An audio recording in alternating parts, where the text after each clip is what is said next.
The US government will no longer hold bulk details about millions of phone communications, according to President Obama, as he announced new reforms designed to restore confidence in the nation's intelligence activity after the Edward Snowden leaks. He insisted the changes would respect the privacy and civil liberties of ordinary citizens, and the US would no longer spy on friendly foreign leaders. But campaigners say his proposals are far too limited, as Inigo Gilmore reports. The National Security Agency does not even make public how many people work here or how they operate. But its power has expanded uncontrolled since the terrorist attacks on 9/11. For the first time today, the American president not only acknowledged the scale of its covert activities, but put some limits on them.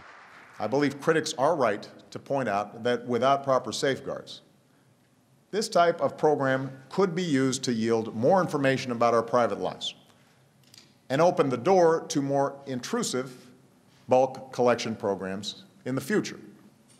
For all these reasons, I believe we need a new approach. The key change is to the way the government stores and handles a mass of telecommunications data.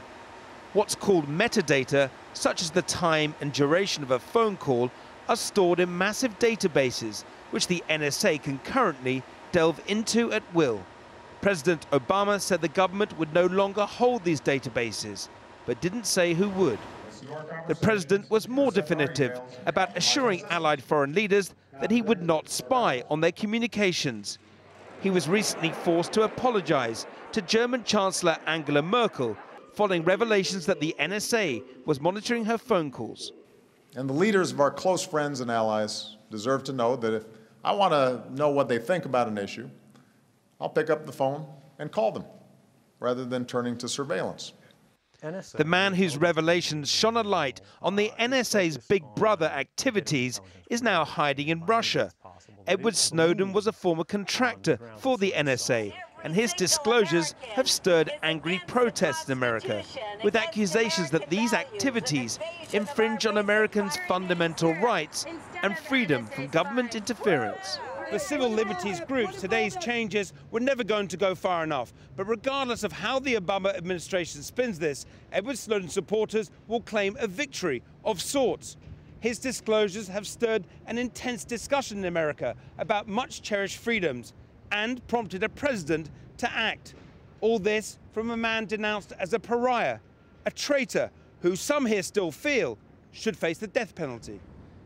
But as Americans continue to debate how to balance privacy with national security, many minds are still preoccupied with terrorist threats. There has to be some security measures, and they have to know what's going on at some point. And personally, I think a lot of it is just media hype, and people are getting paranoid that their information is being looked at from government sources. And am I personally worried about it? No. To a certain extent, now that it's gone this far, I don't know that it can be reined in. But I think a lot of people don't like their personal privacy invaded upon.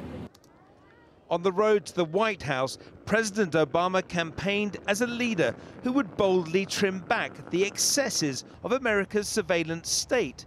But once in office, it's been a very different reality. His speech today acknowledged the need to put limits on the access to information gathered by the NSA.